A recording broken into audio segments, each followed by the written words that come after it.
तुम्ही पाहत आहात MCN न्यूज मराठी। जळगाव जामोद शहरात महापुरुषांच्या प्रतिमेची एका माथे फिरू इसमाकडून विटंबना झाल्याने शहरात संतापाचे वातावरण निर्माण झाले आहे।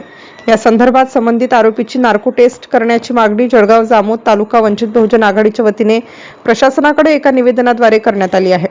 14 फेब्रुवारी रोजी घडलेल्या विटंबना प्रकरणातील आरोपी समाजकंटक राहुल लांडे मनुवादी विचारसरणीच्या व्यक्तीने जे कृत्य केले त्याचा निषेध आणि आरोपीची नार्को टेस्ट करून नगर परिषदेने लावलेले CCTV कॅमेरे 2 दिवस आधीच बंद कसे काय होते याचा सुद्धा खुलासा करण्याची मागणी या निवेदनातून करण्यात आली आहे। सदर निवेदन देतेवेळी वंचितचे जिल्हा महासचिव आतिश खराटे, तालुका अध्यक्ष देवानंद दामोदर, महिला अध्यक्ष विशाखाताई सावंग, रतन नाईक, सुनील बोदडे, ॲडव्होकेट संदीप उगले, अरुण पारवे, नगरसेवक डॉक्टर सलीम शेख, सुनीता हेलोडे, प्रशांत अवसरमोल यांच्यासह संघटनेचे पदाधिकारी व कार्यकर्ते मोठ्या संख्येने उपस्थित होते। MCN न्यूज मराठीकरिता गजानन सोनटक्के, जळगाव। 26 रोजी माननीय उपविभागीय अधिकारी जळगाव जामोद यांच्या मार्फत या राज्याचे गृहमंत्री यांना वंचित बहुजन आघाडीच्या वतीने एक निवेदन देण्यात आलं।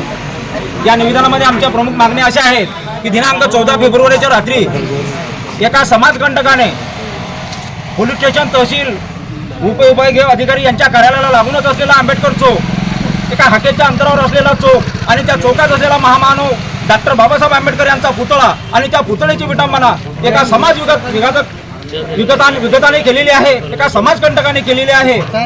आणि हे प्रकरण असताना पोलिसांनी CCTVच्या आधारे त्याला 4 तासातच त्याला अटक केली।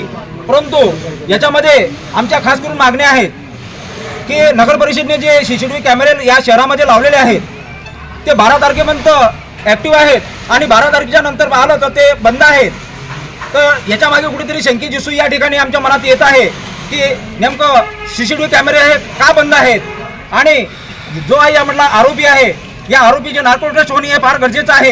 कारण या महाराष्ट्रामध्ये वेळोवेळी या ठिकाणी महापुरुषांच्या विटंबना होत असतात आणि आरोपीला पकडून जेरबंद करून 2-4 महिन्यामध्ये जमीन या ठिकाणी होत असते। परंतु या ठिकाणी या अशा विघातक कृतीला कोणीतरी यांचा आका आहे आणि या आकाला पकडण्यासाठी आणि यांचा उद्देश साध्य कुठला उद्देशाने यांनी हे केलेलं आहे हे सगळं पाहण्यासाठी आम्ही या महाराष्ट्र राज्य गृहमंत्र्यांना आणि या सर्व उच्चस्तरीय अधिकाऱ्यांना मागणी करत आहोत की या ठिकाणी त्या आरोपीची नार्को टेस्ट झाली पाहिजे आणि नार्को टेस्टमध्ये सर्व दूध का दूध आणि पाणीचा पाणी होईल आणि ज्या ठिकाणी नगर परिषदेने जे कॅमेरे लावलेले आहेत ते बंद का याची सुद्धा उच्चस्तरीय या ठिकाणी झाली पाहिजे।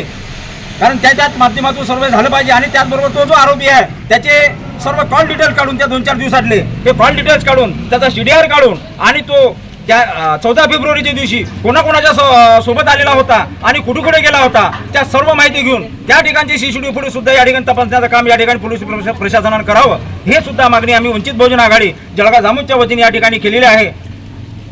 या ठिकाणी सर्व समाज बांधवांना आवाहन करतो की यापुढे शांततेचा ज्या पद्धतीने आपण काल शांततेच्या मार्गाने आपल्या उद्रेक या ठिकाणी केला त्याच पद्धतीनं येणाऱ्या काळामध्ये शांत राहून आपण कायदेशीर कारवाई यामध्ये करण्यासाठी या प्रशासनाला वेळोवेळी हे करू, मागणी करू आणि इथे थांबतो। जय भीम, जय संविधान। वंचित बहुजन आघाडीचा बाळासाहेब आंबेडकर तुम आगे बढ़ो।